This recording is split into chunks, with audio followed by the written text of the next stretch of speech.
Alors la conscience, qu'est-ce que c'est? C'est toute la difficulté. Pour commencer, on peut s'intéresser à l'étymologie. Donc conscience, ça veut dire avec science, c'est-à-dire avec connaissance. Parce que la science, c'est la connaissance. Donc on peut s'appuyer sur cette étymologie, si vous voulez, pour dire que la conscience, c'est une expérience de connaissance. Et d'ailleurs, quand on perd conscience, on perd connaissance. Coïncidence? Je ne crois pas. Donc, si vous perdez conscience, vous perdez connaissance, et vous perdez cette capacité à faire l'expérience du monde, à connaître le monde, à avoir cette expérience du monde. Donc, quand on dit le monde, là aussi, c'est une terminologie plutôt philosophique. Ça désigne le réel, en fait, la réalité. Alors, les philosophes n'aiment pas trop utiliser réel, réalité, parce que c'est des concepts très fuyants. On va y revenir. Donc, on dit le monde, connaître le monde. Donc, quand on est conscient, on a cette expérience du monde. Quand on perd conscience, donc on perd cette capacité à faire l'expérience du monde, mais peut-être qu'on vit une autre expérience de conscience, justement, qui sera un état modifié. Et là, il y a des états très intéressants dans ces circonstances-là. Les gens qui sont dans le coma peuvent vivre des expériences extraordinaires, vous le savez. Mais quand on reprend conscience, quand quelqu'un parvient à vous réanimer, on va vous aider à vous resituer dans l'espace et dans le temps. C'est-à-dire qu'on va vous demander, le gentil pompier qui vous réanime, il va vous dire, est-ce que vous savez où vous êtes? Donc la personne va dire, oui, je suis à tel hôpital, etc., bon, ou dans la rue. Vous êtes capable de vous situer dans le temps, donc c'est déjà dans l'espace, donc c'est une première bonne chose. Et on vous demande ensuite de vous situer dans le temps. On vous dit que savez-vous quel jour nous sommes? Et là, c'est plus ou moins difficile. Ça dépend si vous avez été inconscient pendant longtemps. Si vous avez été, par exemple, une semaine ou deux dans le coma, c'est plus difficile de se resituer dans le temps. Donc on vous aide. Savez-vous en quel mois nous sommes, en quelle année nous sommes, etc. Et puis si vraiment vous êtes perdu, on vous dit, savez-vous qui est président de la République? Et là, il y a des gens qui préfèrent retomber dans le coma, mais c'est un autre sujet. Donc la conscience permet de se situer dans l'espace et dans le temps. Il permet d'avoir cette expérience-là. Alors, ce qui est assez passionnant avec ça, c'est que qui dit conscience dit expérience. C'est vraiment le mot expérience qui est le mot-clé. Je fais cette expérience de la réalité, je fais cette expérience du monde. Et qui dit expérience dit sujet. Il faut qu'il y ait un sujet pour faire cette expérience, pour avoir cette expérience. Donc la conscience, si on synthétise un peu ce que peuvent en dire les neurosciences notamment, c'est la synthèse de nos perceptions, nos sensations, nos émotions, nos sentiments, etc., nos souvenirs, aussi nos rêves, notre imagination, etc. Donc tout ça, c'est ce dont la conscience fait la synthèse pour nous permettre d'avoir cette expérience de la réalité, d'accord? Et il faut bien comprendre que sans conscience, il n'y a aucun de ces éléments-là qui est possible. On ne peut pas penser, on ne peut pas percevoir, on ne peut pas ressentir, on ne peut pas sentir, on ne peut pas se souvenir, etc., sans conscience. Donc la conscience est ce qui permet tout cela. Donc on va dire que la conscience fait la synthèse de tout ça. Donc ça, c'est un peu la définition minimale que peuvent en donner les neurosciences. Que peuvent en donner, les neurosciences. Mais il y a un aspect qui est passé largement sous silence, en tout cas qui n'est pas étudié vraiment par les neurosciences, parce qu'on commence à toucher un peu à la philosophie, c'est la notion de ce que ça fait d'être conscient, ce que ça fait d'être moi, ce que ça fait d'être soi, d'être vous. Et là, il n'y a que chacun qui peut répondre pour lui-même, si vous voulez. Donc il y a notamment un article célèbre qui est paru en 1974, qui est dû à un philosophe qui s'appelle Thomas Nagel, et qui s'appelait « Qu'est-ce que ça fait d'être une chauve-souris ?»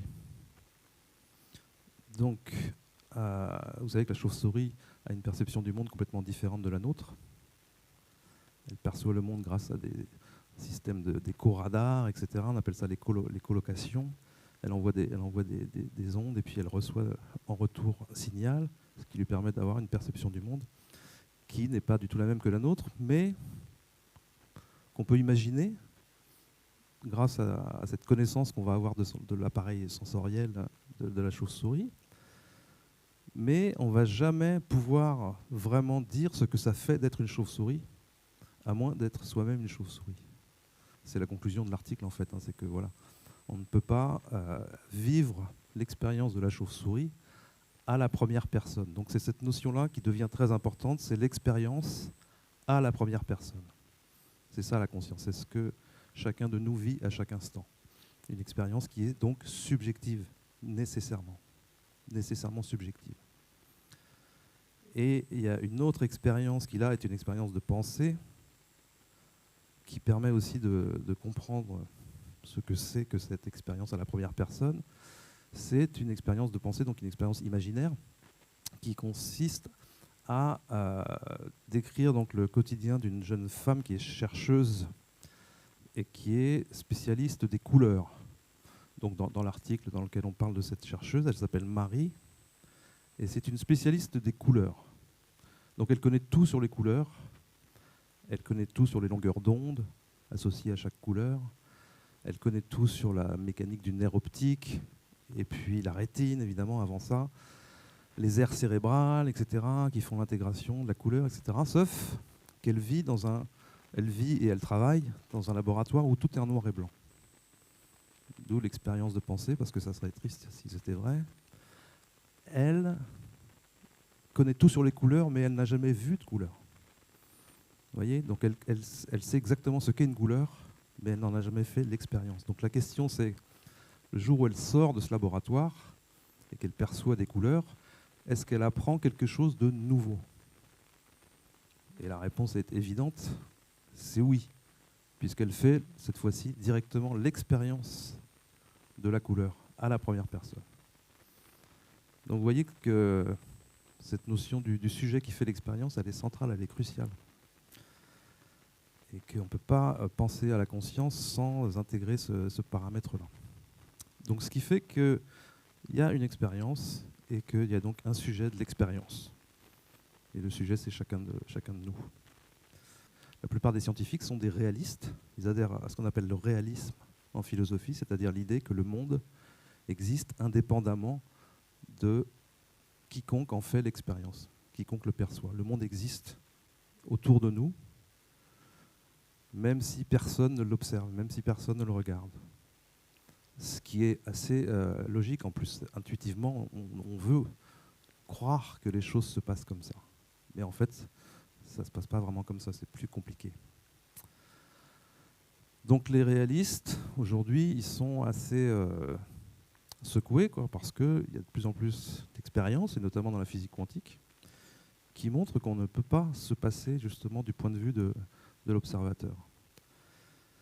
Et là, il se trouve qu'on vient d'avoir un prix Nobel de physique qui a été attribué donc à 3 chercheurs, dont le français Alain Aspect, vous le savez.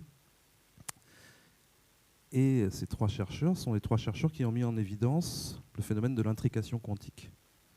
Donc là, l'intrication quantique, c'est le lien entre deux particules, et ça ne concerne pas vraiment l'observateur, pour le coup. C'est des expériences qui datent des années 70-80, de toute façon. Mais donc le premier lauréat du prix Nobel, c'est un Américain qui s'appelle John Clauser. Le deuxième, c'est Alain Aspect, le français. Et tous les deux ont fait ces expériences-là à l'époque pour démontrer qu'en fait, ce n'était pas possible. Cette corrélation n'existait pas. C'était un débat qu'il y avait entre Einstein et Bohr, etc. Ils voulaient donner raison à Einstein et ils étaient sûrs que ça ne marchait pas. Et ils ont fait ces expériences pour démontrer que ça ne marchait pas. Or, ça marche. Mais le troisième personnage qui a eu le prix Nobel, là, c'est Anton Zeilinger, c'est un chercheur autrichien. Et lui, donc, il a fait des expériences aussi sur l'intrication quantique, mais plus récemment, il a fait d'autres expériences qui ont donné lieu à une publication dans Nature, grande revue scientifique.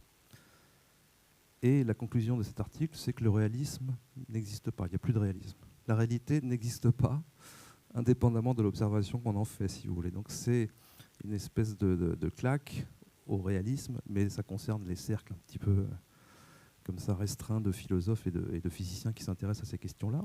Mais la conclusion est irréfutable. Il n'y a plus de réalisme. C'est-à-dire que l'observateur est nécessairement un paramètre à prendre en compte dans ces expériences-là. Vous avez de plus en plus, parmi les philosophes contemporains, de gens qui, justement, rejettent la notion de réalisme, en tout cas ordinaire, l'idée qu'il existe un monde autour de nous qui est indépendant, qui existe en lui-même et par lui-même et qui est indépendant de notre observation. Cette idée-là, elle est caduque, disons. Alors, ils essayent de trouver des biais pour quand même réhabiliter l'idée qu'il y a un monde réel, quand même, quelque part, quoi. Il y a quand même une réalité. Donc on parle aujourd'hui de réalisme participatif, c'est-à-dire que le sujet, l'observateur, contribue à faire apparaître la réalité. Mais d'autres philosophes qui sont plus aventureux, on peut dire, eux réhabilitent ce qu'on appelle tout simplement l'idéalisme. Donc réalisme, idéalisme, c'est des termes en philosophie qui n'ont pas le même sens que dans le langage commun. L'idéalisme, c'est simplement la doctrine qui dit que à la base du monde, à la base du réel, il y a une conscience. La conscience est la base, c'est le titre de ma conférence, la conscience est le socle, si vous voulez, le socle de la réalité. Donc on a du mal à comprendre comment c'est possible, parce que forcément, on est tellement habitué à voir que le monde est constitué de matière, etc. Et si on se cogne dans un mur, on fait l'expérience de la matière et tout. Donc on a du mal à comprendre comment la conscience pourrait être le socle de la réalité, mais sachez qu'il y a plein de philosophes qui réfléchissent à ces sujets-là et qui proposent finalement ni plus ni moins que ce qu'ont pu dire les Upanishads indiennes, il y a 3500 ans, voire plus. C'est-à-dire qu'à la base du monde, et puis dans d'autres traditions spirituelles aussi, à la base du monde, il y a une conscience probablement unique d'ailleurs. On peut se méprendre, on peut se tromper, mais surtout, on peut se prendre pour Dieu. Parce qu'il y a ça dans les voies mystiques des grandes religions aussi. Si vous vous intéressez, on a parlé de la Kabbale, regardez dans le soufisme aussi. Il y a cette idée que, en fait, nous sommes Dieu, puisque nous sommes une émanation de la conscience primordiale. Alors c'est cette notion d'émanation qui est importante, parce que dans les versants exotériques des religions, c'est-à-dire l'enseignement ordinaire, on parle de création. Or, qui dit création dit créateur et créature, donc dualité. Donc ça, c'est l'enseignement qu'on a au catéchisme notamment, etc. Mais dans les voies mystiques, et donc y compris dans la Kabbale, dans le soufisme, on parle d'émanation. C'est-à-dire que on n'est pas une créature, on est une émanation de la source, de même qu'il n'y a pas de séparation entre le soleil et ses rayons. Voilà une image qu'on peut utiliser. Le soleil et ses rayons sont une seule et même chose. Donc c'est intéressant de voir cette différence, qui sont des différences de mots, de concepts, hein, mais ça dit quand même des choses assez profondes. Hein. Et donc on risque de se prendre pour Dieu. Il y a des gens qui ont été écartelés, brûlés vifs pour avoir dit « je suis Dieu ». Des mystiques soufis notamment, dont les noms m'échappent. Mais bien sûr, c'était intolérable pour les autorités religieuses d'entendre des gens dire « je suis Dieu ». Mais la vérité, c'est ça en fait. C'est que nous sommes tous l'émanation d'une conscience unique primordiale. C'est la solution, c'est la version la plus économique, la plus simple de comprendre les choses en fait. Donc, la difficulté, c'est aussi lié à la nostalgie de l'ailleurs, peut-être, c'est que on oublie que finalement nous sommes un individu, un être incarné, pour vivre une expérience dans un corps. Ça a une raison, ça a du sens, tout ça. Si on vient vivre cette expérience-là, c'est qu'on a des choses à apprendre, on a des épreuves à traverser, etc.